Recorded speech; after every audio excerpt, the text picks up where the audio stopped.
Commander Zithkar stood on the bridge of his warship, staring at the dark space ahead. His green reptilian skin glowed softly under the ship's lights. For 20 years, he had patrolled this empty corner of the galaxy.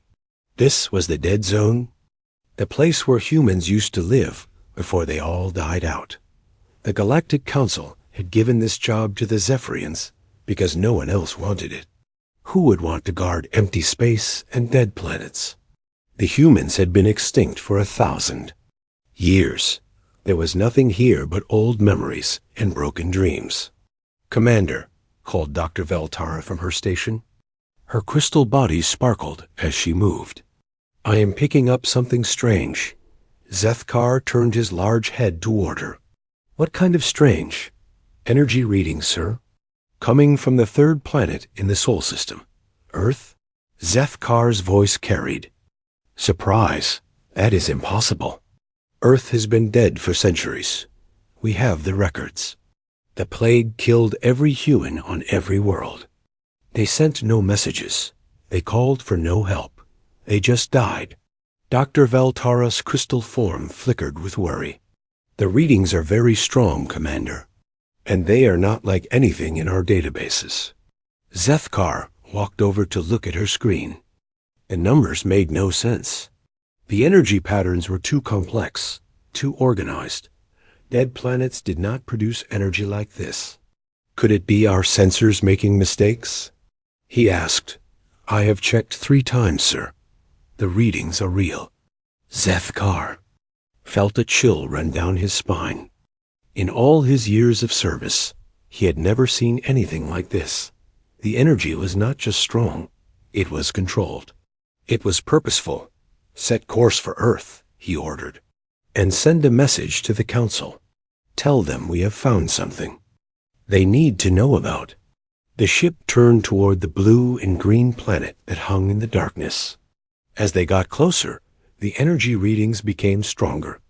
Dr. Veltara worked at her station, her crystal fingers moving quickly over the controls. "Commander, I am detecting structures," she said. "Large ones. They are under the oceans and deep in the ground." "Structures? What kind of structures?" "I do not know, sir. They are made of materials we have never seen before. They seem to be part machine and part something else." Lieutenant Krakdar, the ship's weapons officer, looked up from his post. "Sir, should we prepare for battle?" Zethkar thought about this. The Galactic Council had ruled the galaxy for almost 1,000 years. They had divided up human space among themselves after the humans died. The Zephyrians got the outer colonies. The Vortani took the core worlds. The Nephilim claimed the trade routes. Everyone was happy with this arrangement. But now something was alive on Earth. Something that had been hiding for a very long time. "Not yet," Zethkar said, "but keep the weapons ready." As they entered Earth's atmosphere, the ship's sensors went wild. The planet was covered with a network of energy fields. They were invisible to normal sight, but the ship's instruments could detect them. The fields covered the entire planet like a giant web. "Commander," Dr. Veltara's voice was shaking, "the energy fields are scanning us. They know we are here." "Impossible. Dead planets do not scan ships. This planet is not dead." "Sir, it is very much alive." Zethkar looked at the planet below them. It looked normal from space. Blue oceans, green lands, white clouds. But his instruments told a different story. Under the surface, massive cities stretched for miles. Tunnels connected them like arteries in a body. And in the deepest parts, something was moving. "Sir, Lieutenant," Krakdar called out, "I am detecting weapon systems on the planet. They are targeting us." "What kind of weapons?" "I do not know, sir. They are not in our databases, but they are very powerful." Zethkar made a decision. "Take us down slowly. Do not make any sudden moves. And keep all weapons offline. We do not want to start a war." As the ship descended, Dr. Veltara continued. "Her scans. Commander, The structures are not just under the oceans. They are everywhere. Under the mountains, in the deserts, even under the ice caps.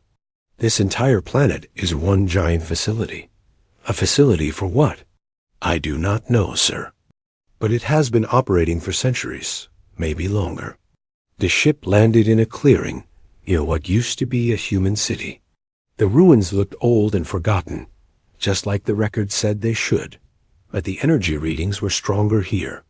Something was very close. Form a landing party, Sethkar ordered. Dr. Veltara, bring your scanning equipment. Lieutenant Krakdar, bring a security team. We are going to find out what is really happening on this planet. As they prepared to leave the ship, Dr. Veltara made one more scan. Commander, the energy patterns are changing. It is like the planet is waking up. Waking up from what?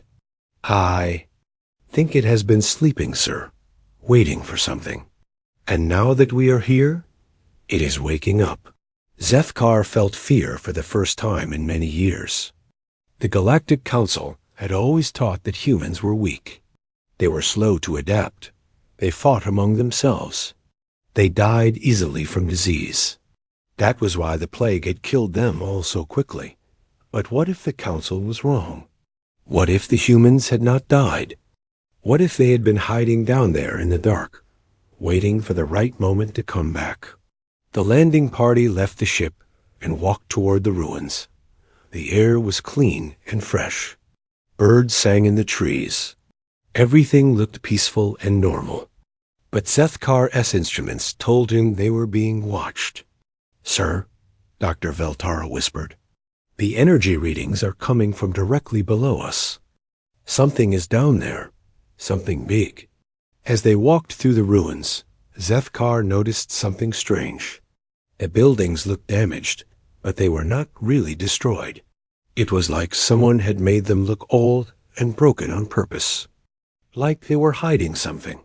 Commander, Lieutenant Krakdar said quietly, we are not alone. Sethkar stopped walking. What do you mean?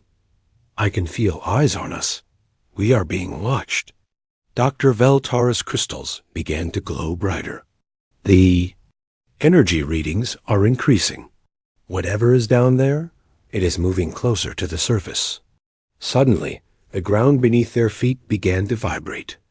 A low humming sound filled the air. The ruins around them started to change. What had looked like broken stone and metal began to shift and move. Hidden panels opened in the walls. Lights appeared where there had been darkness. By the stars. Sethkar breathed. This whole city is still alive. The humming grew louder. The ground split open in front of them, revealing a shaft that went down into the earth. Light came from the depths, not the harsh light of machines, but something softer and more alive. Commander, Dr. Veltara said, her voice full of wonder. And fear. I am detecting life signs, many of them. They are coming up. Sethkar raised his communicator. All ships, this is Commander Sethkar. We have made contact. The humans are not extinct. Repeat, the humans are not extinct. They are alive, and they are coming up. As he spoke, figures began to appear in the shaft of light. They looked human, but there was something different about them. Their eyes held depths that seemed to contain starlight. When they moved, the air around them seemed to shimmer. The first figure stepped out of the shaft and looked at Sethkar. When he spoke, his voice was calm and clear. Welcome to Earth, Commander. We have been waiting for you. 5 miles beneath the surface of Earth, Dr. Elena Rodriguez stood in the great council chamber. The room was carved from living rock that pulsed with soft blue light.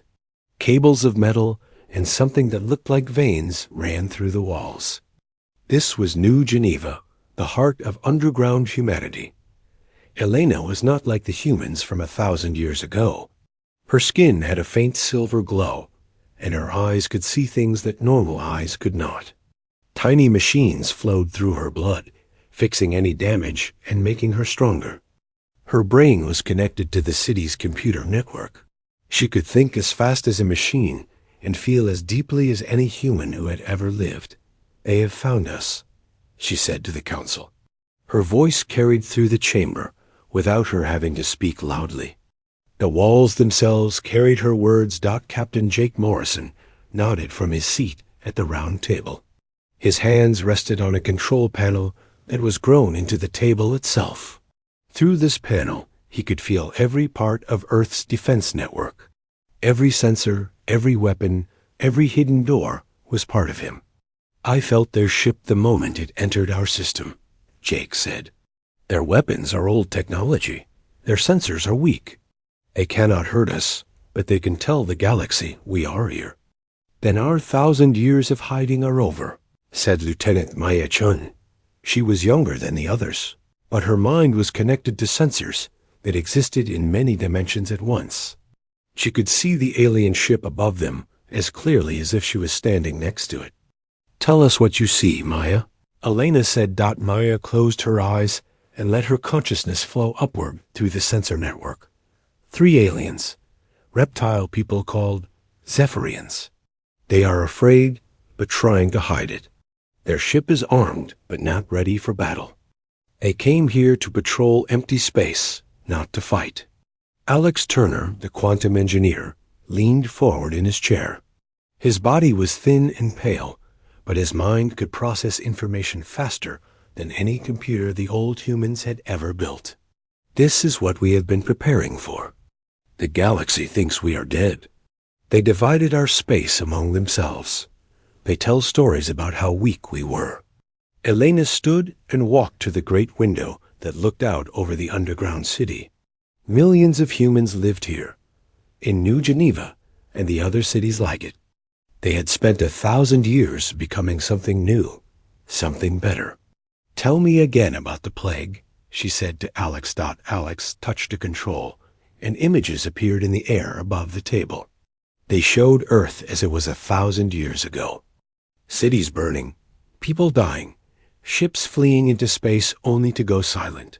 "It was not a natural plague," Alex said. "The Galactic Council created it. They wanted our space, but did not want to fight for it. So they made a disease that would kill only humans. They released it on all our worlds at the same time. But our ancestors were ready," Jake added. "They had learned about the Council's plan. They could not stop the plague, but they could hide from it." Elena nodded. The story was old, but it still made her angry. They dug deep into the earth. They took the best of human science and medicine underground. They made the galaxy think we were all dead. And while the galaxy celebrated our extinction, we grew stronger, Maya said. "We learned from our mistakes. We became better." Alex brought up new images.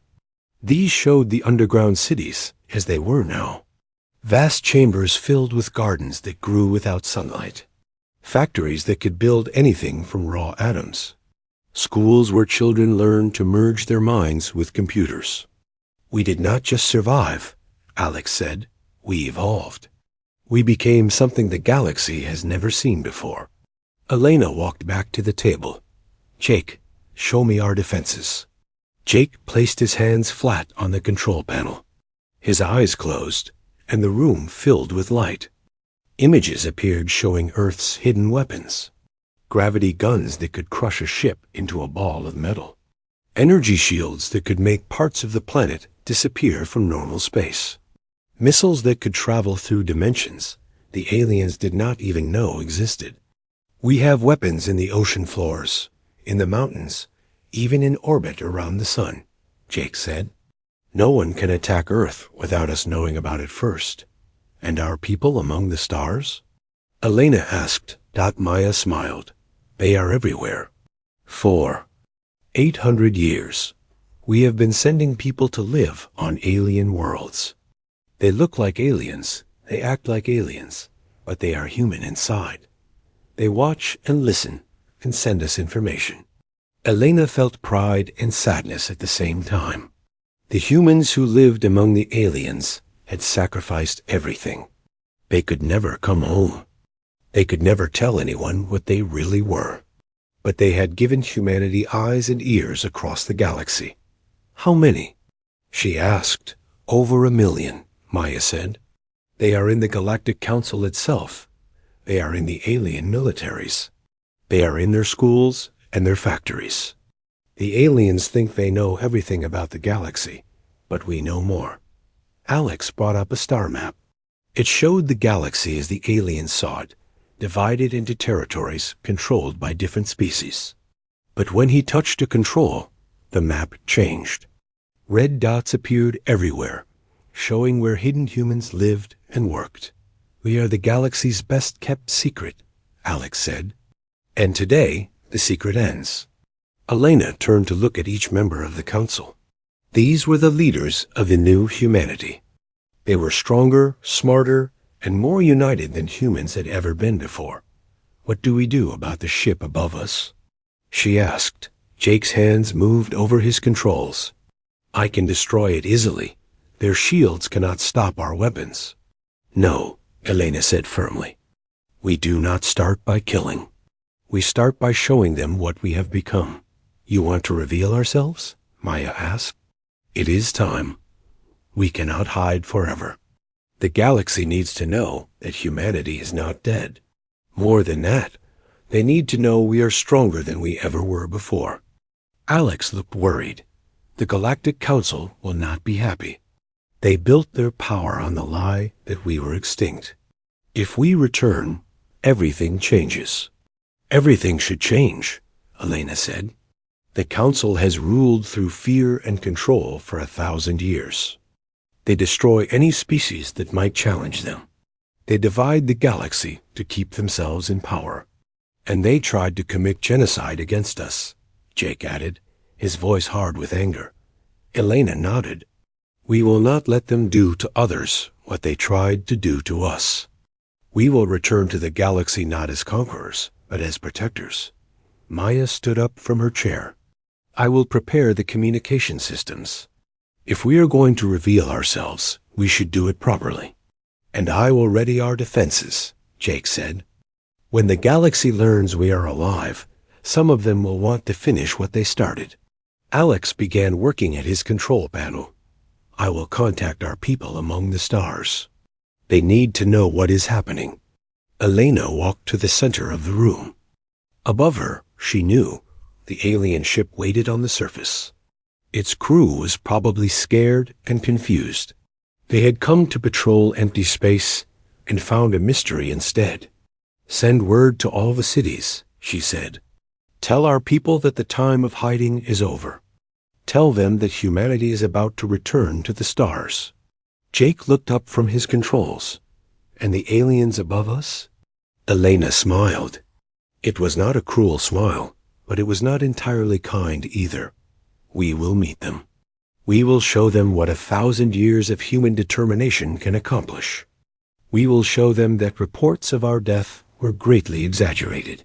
As the council members began their work, Helena felt the weight of history on her shoulders. For 1,000 years, humanity had waited for this moment. They had grown strong.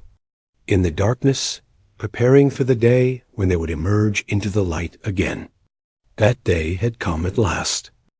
Commander Zethkar stared at the human who had emerged from the shaft of light.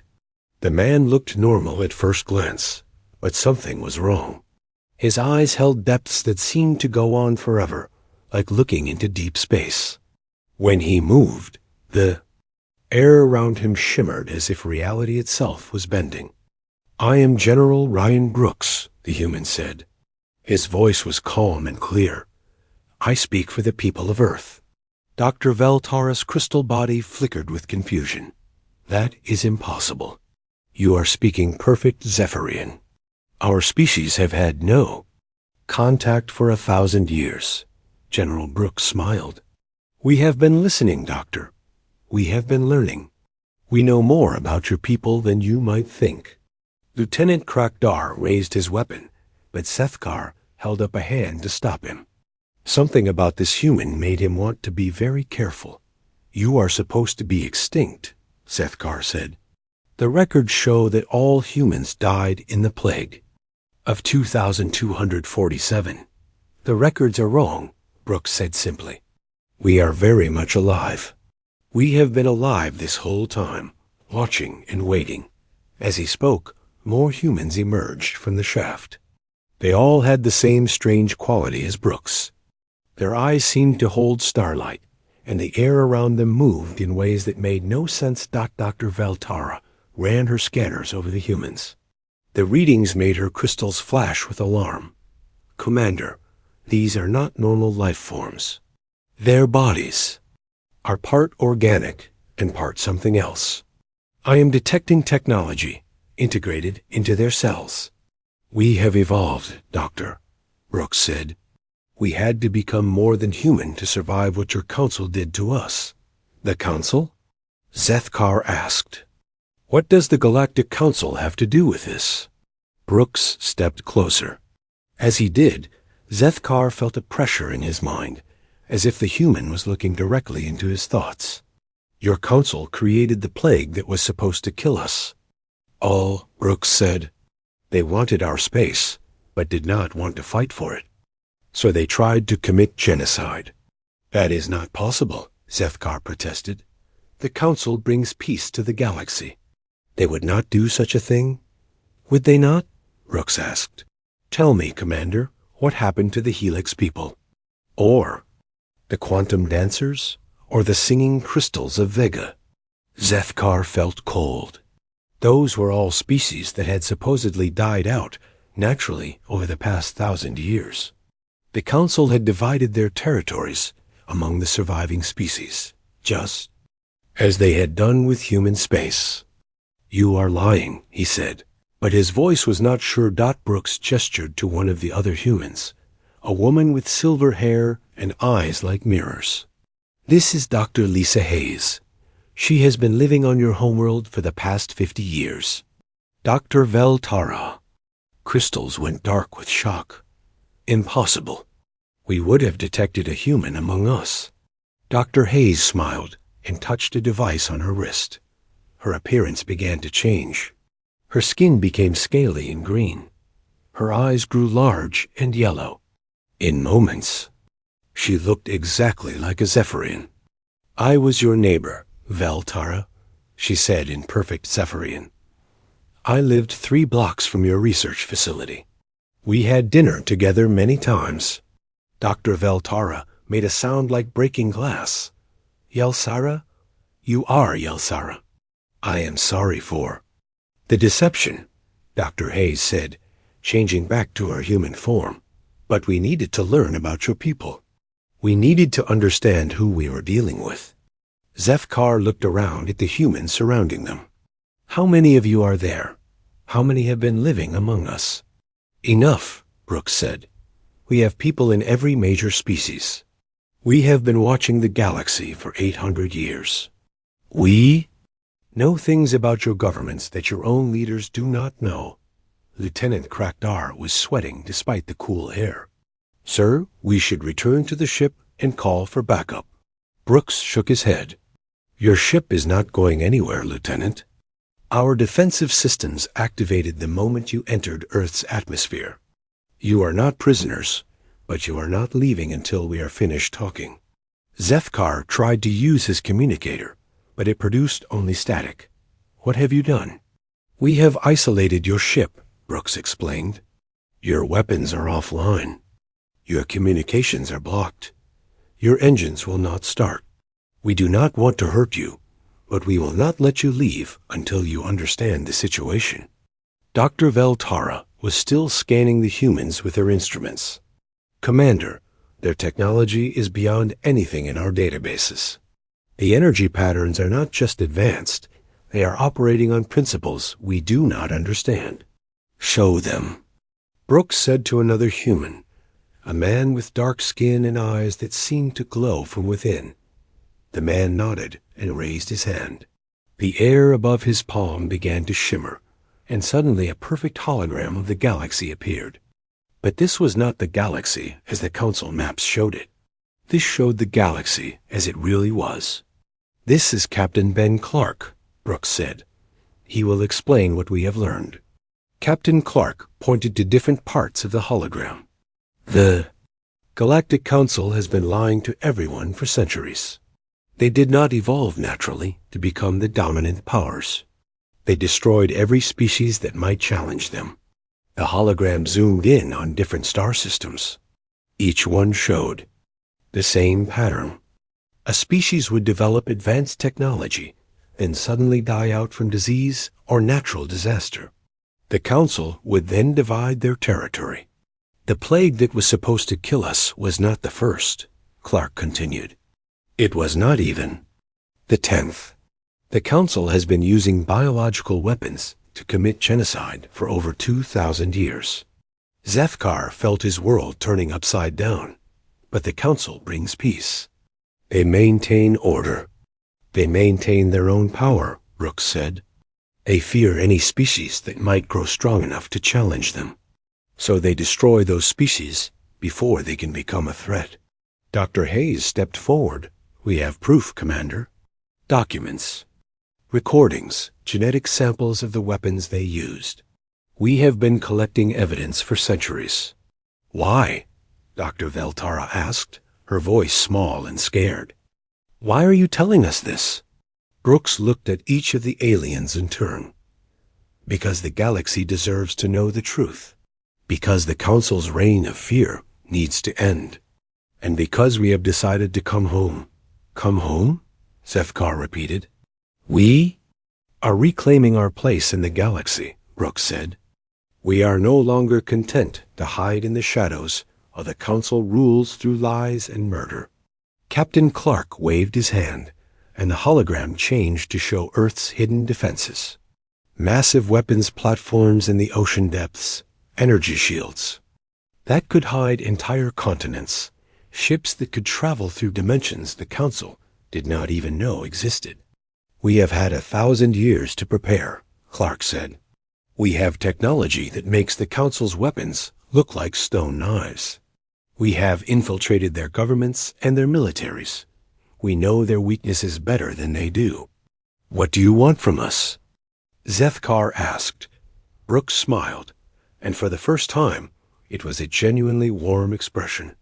We want you to go back to your people and tell them the truth. Tell them that humanity is not extinct.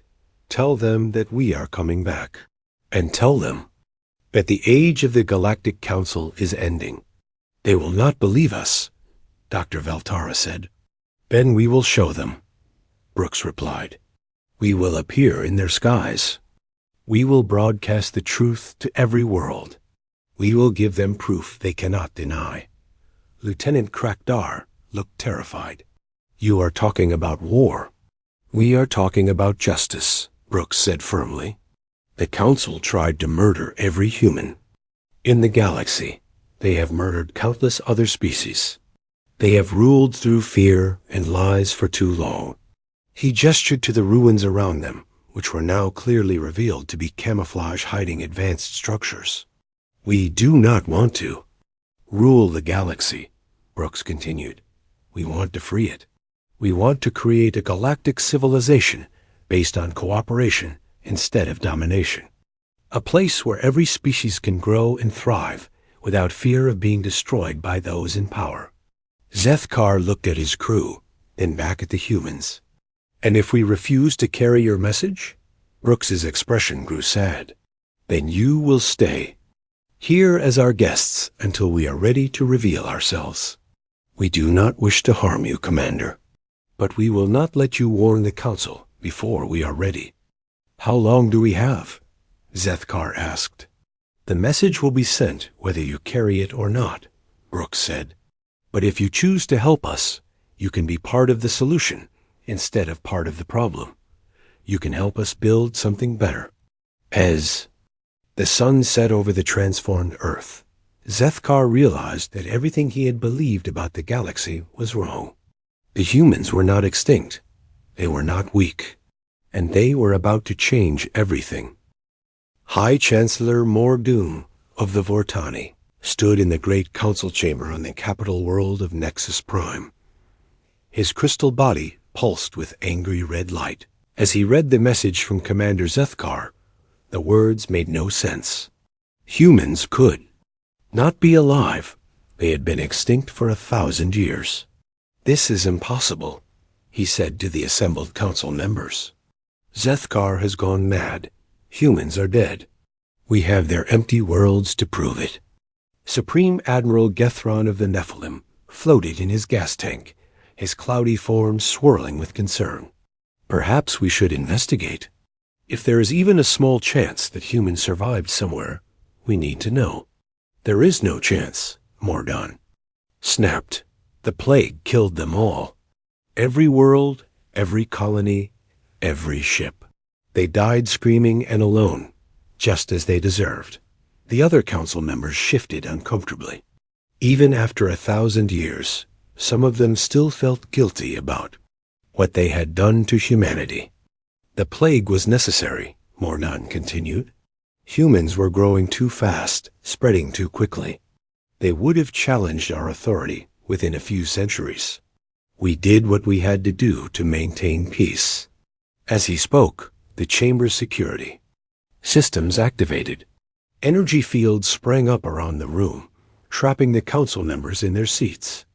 The lights dimmed, and a new voice filled the chamber. Peace built on genocide is not peace at all. A figure stepped out of the shadows at the back of the chamber. She was tall and graceful, with dark skin and silver hair. Her eyes glowed with an inner light that made the council members draw back in fear. "I am Dr. Lisa Hayes," she said. "I represent the United Colonies of Earth." Morden's crystal form flashed with shock. "How did you get in here? This chamber is the most secure location in the galaxy." Dr. Hayes smiled coldly. "We have been here all along, Chancellor. We have been watching you, learning from you, preparing for this moment." She gestured to the walls around them. "Do you recognize this place? You should. You have been here many times before."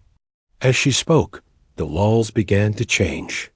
The elegant council chamber transformed into something else entirely. The polished metal and crystal gave way to rough stone and primitive technology. Images appeared on the walls, showing the history of the Galactic Council. "This is where it all began," Dr. Hayes said. 2,000 years ago, when your ancestors first decided that might made right. When they chose to rule through fear instead of cooperation.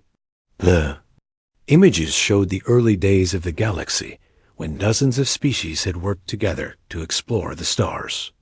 But then something changed. The strongest species began to dominate the weaker ones. They formed the Council not to serve the galaxy, but to control it. "You have been killing off potential rivals for centuries," Dr. Hayes continued. "Every time a species showed promise, every time they developed technology that might threaten your power, you found a way to destroy them." Mordan tried to break free from the energy field holding him, but it was too strong. "You are lying. We bring order to chaos. We maintain stability." "You maintain your own power," Dr. Hayes replied, "at the cost of billions of innocent lives." She waved her hand, and the chamber filled with new images. These showed the plague ships that had spread death to human worlds. They showed the secret meetings where the Council had planned humanity's extinction. They showed the celebrations when the last human colony went silent. "We have records of everything," Dr. Hayes said. "Every meeting, every decision, every murder. We have been collecting evidence for 800 years." Supreme Admiral Gethron's gas form trembled with fear. "What do you want from us?" "Justice," Dr. Hayes said simply, "and an end to your reign of terror." As she spoke, more figures emerged from the shadows. They looked like members of every species in the galaxy, but their eyes all held the same inner light as Dr. Hayes. "Meet some of my colleagues," she said. "Captain Sam Parker, who has been serving in the Nephilim fleet for 60 years.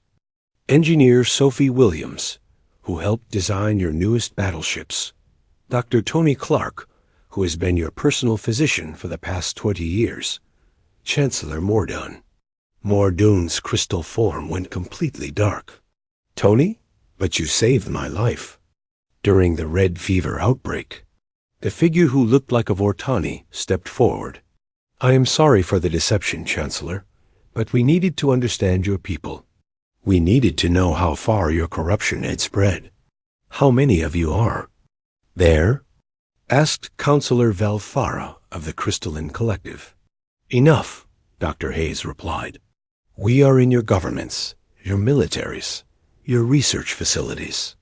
We are your doctors, your engineers, your trusted advisors. We have been living among you for centuries, and you never knew. She gestured to the images on the walls. We know about the secret weapon programs. We know about the surveillance networks. We know about the plans to eliminate the reef builders and the singing spheres. The council members looked at each other in shock. Those were classified projects that only the highest levels of government knew about. You have been planning more. Genocides, Dr. Hayes continued. You never learned from your mistakes. You never stopped believing that murder was the answer to every problem. Captain Parker stepped forward. We have enough evidence to expose every crime the Council has committed. Every species in the galaxy will know what you have done. They will not believe you, Mordun said desperately. We are their leaders. We are their protectors. Dr. Hayes smiled. Then let us show them. She raised her hand, and the chamber filled with light. When it faded, they were no longer in the council chamber. They were floating in space, looking down at the capital world of Nexus Prime. How is this possible? Gasped Counselor Kethron of the Metal Singers. We have learned to do things that your science cannot explain, Dr. Hayes replied. We have had 1,000 years to grow beyond what we once were. As they watched, ships began to appear around the planet. But these were not ordinary ships. They seemed to be made of living metal that flowed like water. They were beautiful and terrible at the same time. The Earth Fleet, Dr. Hayes said with pride. We built them in the deep places of our world, where your sensors could not find them. The ships were enormous, but they moved with the grace of living creatures. As they took position around the planet, the space around them began to shimmer and bend. Dimensional shift technology, Captain Parker explained. We can exist in multiple dimensions at once. Your weapons cannot hurt us, because we are not entirely in your reality. Mordun watched in horror as more ships appeared. They came from every direction, surrounding not just Nexus Prime, but every major world in the galaxy. You are talking about war, he whispered. We are talking about justice, Dr. Hayes corrected. For too long, you have ruled through fear and violence. You have murdered entire species to maintain your power. That ends today. Engineer Williams stepped forward. We are broadcasting to every world in the galaxy. Every species will hear the truth about what you have done, and they will see the evidence, Dr. Tony Clark added. The documents, the recordings, the genetic markers of the weapons you used. They will know that their leaders are mass murderers. The council members watched as their perfect world began to crumble around them. On the planet below, crowds were gathering in the streets. The broadcasts were reaching every corner of the galaxy. What will you do to us? Asked Counselor Valfara, her voice small and frightened. Dr. Hayes looked at each of them in turn. You will stand trial, not before a court of your peers, but before the species you tried to destroy. They will decide your fate. And if we refuse, Mordun asked, then you will remain our prisoners until the galaxy is ready to judge you, Dr. Hayes replied. But either way, your time as rulers is over. As the Earthships took position around every major world, the old order began to collapse. The species that had lived in fear for centuries were learning the truth at last. And in the depths of space, humanity prepared to reclaim its place among the stars. The age of the Galactic Council was ending. The age of humanity was about to begin. 6 months after the revelation, the galaxy was a very different place. On the ocean world of Aquatica, representatives from 200 species gathered for the first galactic assembly. The building floated on the waves, its walls transparent, so that everyone could see the vast ocean stretching to the horizon. President Maria Lopez of Earth stood at the center of the Great Hall. She was smaller than many of the alien representatives, but when she spoke, everyone listened. Her voice carried the authority of a species that had survived attempted genocide and emerged stronger than ever. We gather today not as conquerors and conquered, she said, but as equals. We come together to build something that has never existed before in this galaxy, a true democracy of the stars. The hall buzzed with hundreds of different voices and languages. The translation devices worked perfectly, allowing every species to understand every other. This technology was one of humanity's gifts to the galaxy. Admiral Kevin Scott stood near the back of the hall, watching the proceedings with satisfaction. His uniform was simple blue cloth, very different from the elaborate costumes worn by the old council leaders. Behind him, through the transparent walls, his ships floated on the ocean surface. They looked like living creatures made of metal and light. "It is hard to believe," said Ambassador Zethkar, who now represented the Zephyrian people. 6 months ago, we thought you were extinct. Now you are helping us rebuild our entire civilization. Admiral Scott smiled. We learned long ago that survival is not about being the strongest. It is about being the most adaptable. And the most important adaptation is learning to work together. In the center of the hall, President Lopez continued her speech. The old Galactic Council ruled through fear. They destroyed anyone who might challenge their power. We propose something different.